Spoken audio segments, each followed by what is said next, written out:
Hello, আসসালামু আলাইকুম। কেমন আছেন সবাই? ভালোবাসার দিবসের শুভেচ্ছা সবাইকে। আজকে এত ভালো একটা দিন। আজকে শুক্রবার, আজকে পবিত্র শবে বরাত, আজকে ভালোবাসা দিবস, আজকে পহেলা ফাল্গুন। একদিনে একসাথে এতগুলো জিনিস।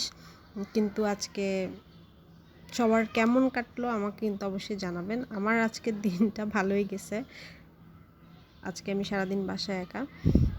তো সাধারণত যেটা হয় বাসায় একা থাকলে আমার সারাক্ষণ মাথার ভিতর ঘুরতে থাকে যে আমি আজকে একটু এটা বানাই ওইটা বানাই, যেহেতু সাধারণত সময় পাই না।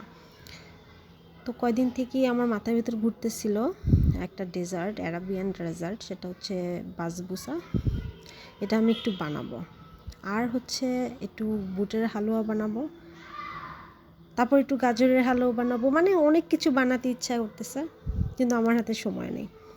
তো ভাবলাম একটু বানাই। তখন বানাতে গেলাম, এই যে একটা আকাম করে ফেলছি। সেটা হচ্ছে যে সুজির প্যাকেটটা চুলার পাশে রাখার কারণে সুজির প্যাকেটটা পুড়ে গেছে। আর এই সাইডে আমি রাইস কুকারে হালুয়া, বুটের হালুয়াটা দিয়েছিলাম, কিন্তু সেটা এই যে এত ফুটে, হালুয়া বানাতে গেলে এত ফুটে যে চারপাশে ছিটে উঠে একদম অবস্থা খারাপ, এবং আমার হাতও পুড়ে গেছে। পরে আমি এরকম ঢাকনা দিয়ে রাখছিলাম। তবে আমি বেশিক্ষণ আর করতে পারি না এটা রাইস কুকারে। এটা এমনিতে আমি রাইস কুকারে দিয়ে পানিটা একটু শুকিয়ে নিয়েছিলাম। তো চলেন বাসবুসা বানাই, যদিও আমি এর আগে কখনো বানাই নাই, আজকে প্রথম। এখানে আমি 2টা ডিম নিয়েছিলাম। এটা একটা অ্যারাবিয়ান ডেজার্ট, একটু ডিফারেন্ট। এই যে এখানে আমার সুজির প্যাকেটটা পুড়ে গেছে, কি আর করার। এখান থেকে আমি 1 কাপের মতন সুজি নিয়ে নিচ্ছি। পরিমাণটা আসলে আমি আমার মতন করে দিচ্ছি। আমি রেসিপিটা দেখে নিয়েছিলাম, আজকে আমি জাস্ট আমার মতন করে বানিয়ে নিচ্ছি আর কি। এই যে আমি গাজরের হালুয়া বানানোর জন্য গাজরও গ্রেট করে রেখে দিছি। কবে বানাইতে পারবো, কখন বানাইতে পারবো আমি আসলে জানি না। আর দিয়ে নিচ্ছি 2 চামচের মতন চিনি। আমি সাধারণত লাল চিনি ব্যবহার করি, আর এটাতে আসলে চিনির মিষ্টিটা একটু বেশি হয়, আর রিফাইন্ড চিনির থেকে আমার মনে হয় এটা একটু ভালো। আর সাথে দিচ্ছি টক দই, 2 চামচের মতন টক দই আর একটু দিলে আমার মনে হয় যে ভালোই হইতো, কিন্তু আসলে টক দই এতটুকু ছিল। আর সাথে দিয়ে নিলাম সুজি। এটার অনেকগুলো প্রসেস করে আমি এত প্রসেস মেনটেন করতেছি না, আমার মতন করে দিয়ে নিচ্ছি। এখানে 2 টেবিল চামচ ময়দা দিয়ে নিলাম। আর এটা হচ্ছে বাটার, এটা হচ্ছে জয়া বাটার। আমি সাধারণত এটা দিয়ে কেক বানিয়ে থাকি। তো এখানে আমি বাটারটাকে মেল্ট করার জন্য দিয়ে নিচ্ছি, কাপে দিয়ে নিচ্ছি। ওভেনে দিয়ে 30 সেকেন্ডের জন্য দিব, তাতেই হয়ে নেবে। আর যদি না হয় তাহলে আবার একটু 30 সেকেন্ড দিয়ে নেবেন। আর সাথে দিয়ে নিচ্ছি বেকিং পাউডার। আমি সাধারণত ফস্টার ক্লার্কের বেকিং পাউডারটা ইউজ করি কেকে বা অন্যান্য এসে। তো এই পর্যায়ে আমি সুজিটা এইভাবে রেখে দিয়েছিলাম। আর এই ডেজার্টটাতে নারিকেল কুচি ব্যবহার করা হয়। তো আমার কাছে অল্প একটু নারিকেল কোরানো ছিল ফ্রিজের ভিতরে, আমি ওইটাই ব্যবহার করলাম। আর এই যে আমার বাটারটা মেল্ট হয়ে গেছে। আমি এখানে একটা ভুল করছি, সেটা হচ্ছে যে আমি প্রথমেই আমার দুধ দেওয়া উচিত ছিল, কিন্তু সেটা আমি দেই নাই। পরে আবার এই কাপেই একটু দুধ পাউডার দুধ গুলিয়ে তারপর হচ্ছে যে আমি ব্যাটারের ভিতর দিয়ে দিয়েছিলাম। এই যে দুধ দিয়ে দিচ্ছি।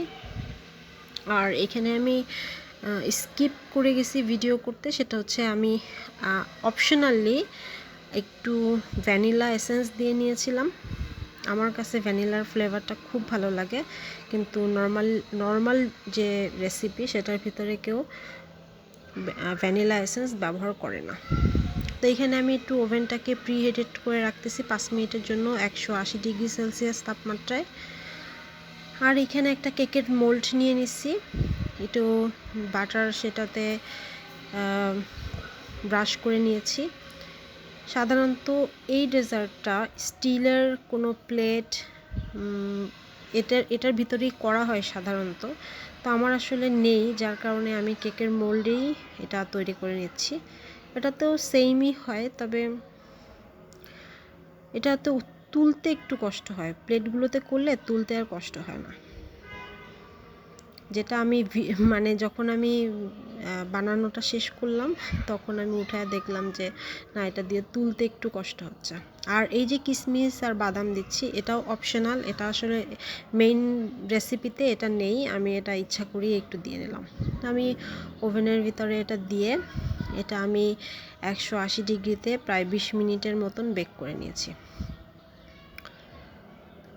বেক হতে থাক, আমার একটু টেনশন হচ্ছে। সাথে দিয়ে নিয়েছি এখানে, ওইটার ভিতরে যেহেতু চিনির শিরা লাগবে, তো আমি এখানে 1 কাপের মতন পানি আর 2 চামচ চিনি জাস্ট চুলায় মেল্ট করে নেব, আর কিচ্ছু না। এটাকে একতারও বানাতে হবে না, কিচ্ছু করতে হবে না। আর সাথে এখানে এটাও অপশনাল, আমি একটু বাটার দিয়ে নিয়েছি। আর এই যে এদিকে আমার বুটের হালুয়া শুকিয়ে গেছে, এটাকে আমি পরে একটা পাতিলে ট্রান্সফার করে ভালোভাবে বানিয়ে নিব, কারণ এই রাইস কুকারে আসলে হালুয়াটা বানানো যাবে না। এদিকে আমার কেকের যে সুন্দর একটা কালার চলে আসছে, বাসবুসা, দেখা যাক এটা কেমন হবে। প্রায় ভালোই একটা গোল্ডেন কালার চলে আসছে, এটাকে নামিয়ে নিব। আর এটা নামানোর পরেই যে গরম গরম থাকা অবস্থাতেই আমি এটাকে পিস পিস করে নিচ্ছি। এটা খুবই সফট হয়েছে ভিতরে, আর উপরটা একদম ক্রিস্পি হয়েছে। আমার ইচ্ছা করতেছিল আমি এখনই খেয়ে নেই, কেটে নিচ্ছি। আমার আসলে এটা লাস্টের ভিডিওটা আমি করিনি, এই পর্যন্তই হয়তো আমার ছিল, আমার আসলে করতে আর মনে ছিল না। এরকম কেটে নিয়ে একদম গরম গরম অবস্থাতে আমি যে শিরাটা করে রাখছিলাম, সেই শিরাটা এটার ভিতরে দিয়ে দিব।